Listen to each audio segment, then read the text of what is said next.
राधे राधे। मेरे प्रिय साथियों, आप सभी को दीपावली की बहुत बहुत शुभकामनाएं। आप सभी लोग जानते हैं, दिवाली रोशनी, खुशहाली और माँ लक्ष्मी के आगमन का पावन पर्व होता है। इस दिन अगर सही विधि विधान से माँ लक्ष्मी और भगवान गणेश का पूजन किया जाए तो साल भर घर में सुख, समृद्धि और धन की वर्षा बनी रहती है। मेरे प्रिय साथियों, आज की इस वीडियो में हम आप सभी को दिवाली पूजन की बहुत ही सरल और संपूर्ण विधि बताएंगे। तो देखिए, हमारे हिंदू धर्म में दीपावली का त्योहार सबसे बड़ा त्योहार माना जाता है और दीपावली के दिन लक्ष्मी जी का पूजन भी किया जाता है कि हमें लक्ष्मी जी का पूजन कैसे करना चाहिए, कौन सा मंत्र बोलना चाहिए और पूजा विधि के तुरंत बाद कौन सा उपाय करना चाहिए ताकि माँ लक्ष्मी का निवास स्थायी रूप से हमारे घर में बना रहे। तो देखिए, महाराज दीपावली के दिन शाम के समय में हमें इस पूजन को करना होता है। शाम के समय नहा धोकर स्वच्छ वस्त्र धारण करके सबसे पहले आप एक चौकी लगा लें। महाराज ध्यान रहे कि चौकी आप इस प्रकार से लगाएं कि आपका जो मुख है वो उत्तर दिशा की ओर होना चाहिए। अगर उत्तर दिशा की ओर मुख ना कर पाए तो पूर्व दिशा की ओर मुख करके आपको इस प्रकार से एक चौकी लगा लेनी है और चौकी के ऊपर लाल रंग का वस्त्र बिछा लेंगे। अब इसके ऊपर हम लक्ष्मी जी और गणेश जी का एक पोस्टर लगाएंगे। महाराज, इस तरह के पोस्टर आपको मार्केट में बड़े ही आसानी से मिल जाएंगे और ये बहुत ही ज्यादा महंगे भी नहीं मिलते हैं। 10 से 20 रुपए में बड़े ही आसानी से आपको मार्केट में कहीं भी मिल जाएंगे। और अब चौकी के ऊपर हम गणेश जी और लक्ष्मी जी की जो नई प्रतिमा या मूर्ति लेकर आए हैं उन्हें स्थापित करेंगे और विराजमान कर देंगे। महाराज, अगर आप नई मूर्ति नहीं लेकर आए हैं तो पहले से जो आपके घर में गणेश जी, लक्ष्मी जी की मूर्तियां हैं उन्हें भी स्थापित कर सकते हैं। साथियों, इसके बाद में सुपारी के रूप में हम भगवान विष्णु को यहाँ पर विराजमान कर देंगे। महाराज, अगर आपके पास में भगवान विष्णु जी की मूर्ति या फोटो कुछ हो तो आप उन्हें भी विराजमान कर सकते हैं। महाराज, यह बात भी आप जानते होंगे कि सोना और चांदी माँ लक्ष्मी का ही प्रतीक होता है। तो सोने चांदी की जो भी चीज आपने धनतेरस के दिन खरीदी है उन्हें आप पूजा स्थान पर रख दें और नया कुछ नहीं लिया है तो जो चीज आपके पास पहले से हो सोने चांदी की उन्हें भी आप रख सकते हैं। मेरे प्रिय साथियों, इसी के साथ हम कुछ पैसे भी रख देंगे क्योंकि जो धन पैसा होता है इसे भी माँ लक्ष्मी का ही स्वरूप माना जाता है। और साथ ही में धनतेरस के दिन अगर आपने कोई बर्तन वगैरह खरीदा है तो उसे भी हम यहीं पर रख देंगे।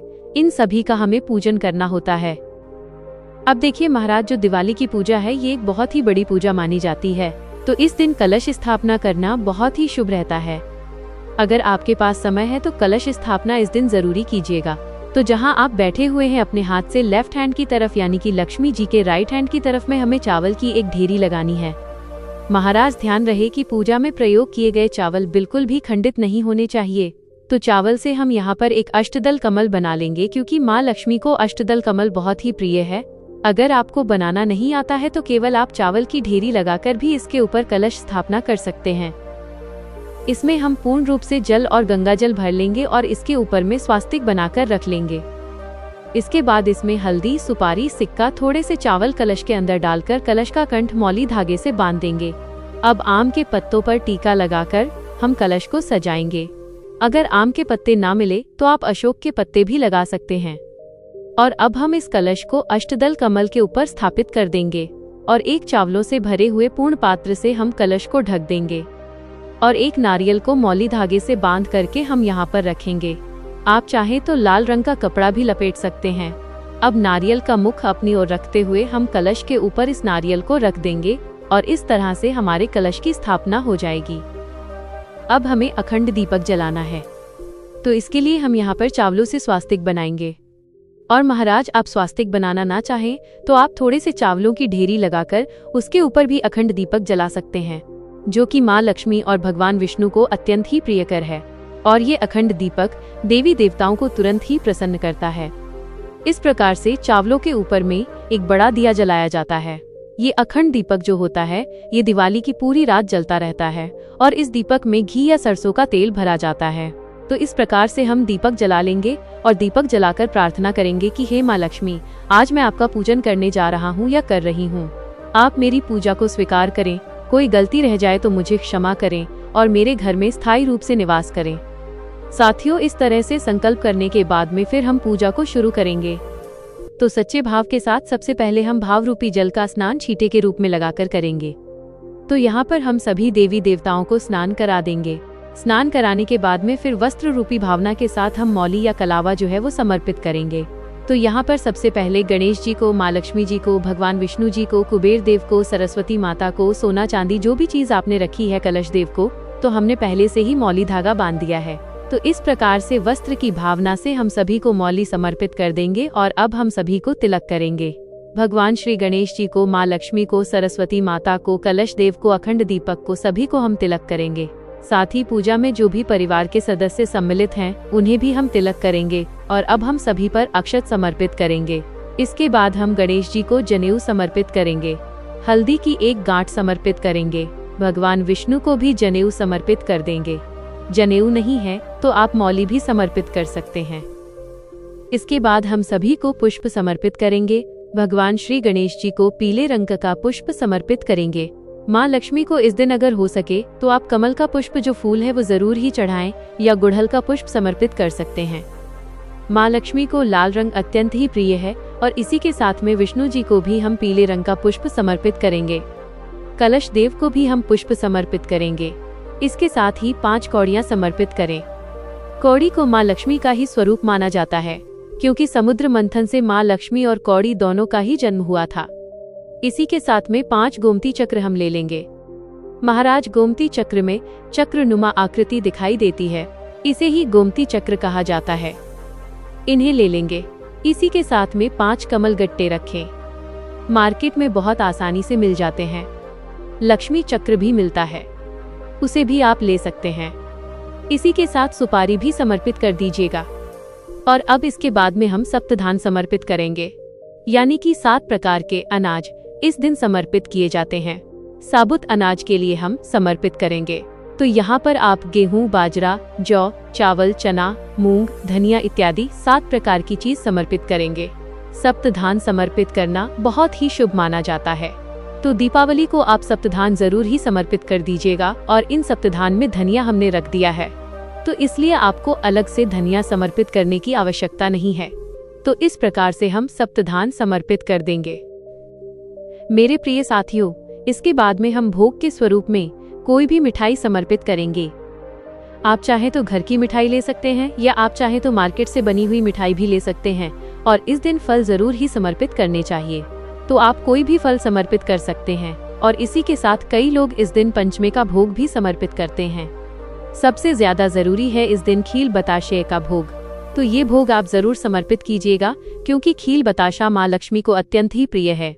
तो हम यहाँ पर सभी को थोड़ी थोड़ी मात्रा में खील बताशे का भोग समर्पित करेंगे। और जो बर्तन आप नया खरीद कर लाए हैं उसमें भी थोड़ी मात्रा में खील बताशा जो है वो हम छिड़केंगे। और अब इसके बाद में 2 पान के पत्ते हमें लेने हैं। 2 पान के पत्ते ना मिल पाए तो 1 पान का पत्ता भी आप ले सकते हैं। पान माँ लक्ष्मी को अत्यंत ही प्रिय होता है। पान के पत्ते के ऊपर जो भी चीज आपने भोग के रूप में चढ़ाई है वे सभी चीज थोड़ी थोड़ी मात्रा में आप इसके ऊपर रख दीजिएगा। और अब हम इसे माँ लक्ष्मी को भोग के रूप में समर्पित कर देंगे। और फिर हम 1 लोटा जल समर्पित करेंगे। यथासंभव दक्षिणा समर्पित कर देंगे। दक्षिणा पूजा में रही कमियों को दूर करने के लिए चढ़ाई जाती है। और इसके बाद में दिवाली की कथा अगर आपके यहाँ पर सुनी जाती है तो इस प्रकार से आप कथा को सुन सकते हैं। अगर आपने व्रत किया है तो भी आप कथा सुन सकते हैं। व्रत नहीं किया है तब भी कथा को सुन सकते हैं। अगर आप दीपावली की कथा सुनना चाहते हैं तो हाथ में थोड़े से खील बताशे लेकर हम दिवाली की कथा सुन लेंगे। और अगर आप कथा नहीं सुनते हैं तो इस पाठ को स्किप कर दीजिएगा। यहाँ पर हम दिवाली की कथा सुनकर जो खील बतासे हैं वो लक्ष्मी माता जी के चरणों में समर्पित कर देंगे। इस तरह से हमें कथा सुन लेनी है। और इसके बाद हम बहुत सारे दिए जलाते हैं। तो देखिए, दीपावली के दिन मिट्टी के दिए जलाए जाते हैं। तेल, घी, सरसों के तेल से ये दिए जलाए जाते हैं। तो इस दिन आप चौकी के पास में ही इन सभी दियों को रखकर जला लें। और लक्ष्मी माता का जब भी आप पूजन करें तो धूप बत्ती जरूर ही जलाएं। लक्ष्मी माता को सुगंध अत्यंत ही प्रिय है, तो धूप हम जरूर ही दिखाएंगे। फिर हम आरती करेंगे। तो देखिए, हमारे यहाँ पर लक्ष्मी माता की भगवान श्री गणेश जी की बड़ी ही धूमधाम के साथ आरती की जाती है। तो अखंड जो दीपक है उसे हमें नहीं उठाना है। इसके अलावा कोई एक छोटा दीपक आप जलाएं, उसे अच्छे से सजा लें। और इसके बाद सबसे पहले भगवान श्री गणेश जी की और उसके बाद माँ लक्ष्मी की आरती हम करेंगे।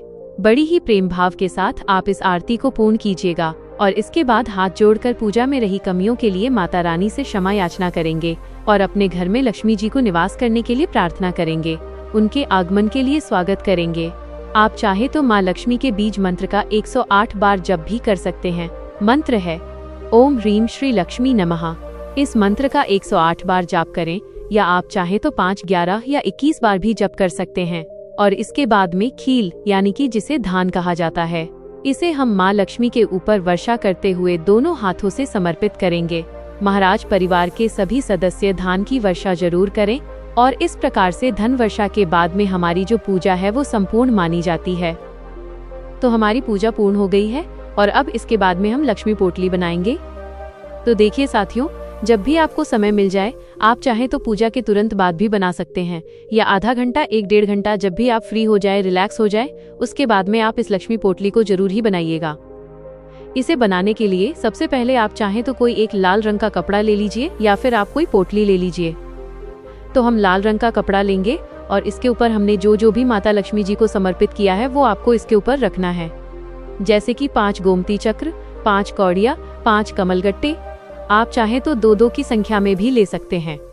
सुपारी रख लीजिएगा और हल्दी की गांठ भी यहाँ पे रखना है और इस तरीके से। और यहाँ पे हमने जो चांदी का सिक्का लिया था वो भी रख लें। आप चाहें तो चांदी का सिक्का अगर आपने नहीं लिया है तो इसके जगह पर आप 1 रुपया का सिक्का भी रख सकते हैं। और अब लक्ष्मी प्राप्ति का बीज मंत्र बोलते हुए हम इसकी गांठ बांधेंगे। ओम ह्रीम श्रीम लक्ष्मी नमः। इस मंत्र को बोलते हुए गांठ बांधकर इस पोटली को ले जाकर आपके धन वाले स्थान पर, जहां आपकी तिजोरी है, पैसा रुपया गहना जहां भी आप रखते हैं पूरे साल के लिए, इस पोटली को ले जाकर वहां पर रख दीजिएगा। और अगले साल इनमें से जो चीज खराब हो गई है उनका विसर्जन करके आप फिर से इन सामग्री को प्रयोग में ले सकते हैं। तो इस प्रकार से हमारा जो लक्ष्मी पूजन है वो संपन्न होता है। साथियों, अगर आपको हमारे बताने का तरीका पसंद आया है तो वीडियो को लाइक करके हमें कमेंट सेक्शन में जरूर बताइएगा कि हमारी मेहनत सफल हुई है या नहीं हुई है। साथियों, आप सबको वीडियो कैसी लगी कमेंट सेक्शन में जय मां लक्ष्मी जरूर ही बताइएगा और इस वीडियो को ज्यादा से ज्यादा हर सनातनी हिंदू भाई बहन के साथ शेयर करना बिल्कुल मत भूलिएगा। और साथियों, आप हमारी ये वीडियो कहाँ से देख रहे हैं कमेंट में जरूर बताएं और आप सभी लोगों को हैप्पी दिवाली। राधे राधे मेरे प्रिय साथियों।